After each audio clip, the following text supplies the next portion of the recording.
Ito ang breakfast ni Dudong. Ayan. Niluto ni Bossing.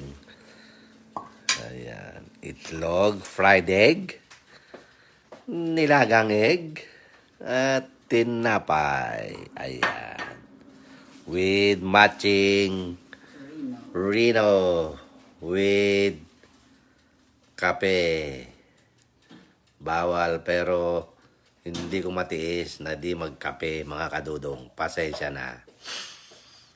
Kami aasim na naman ang sikmura ko nito.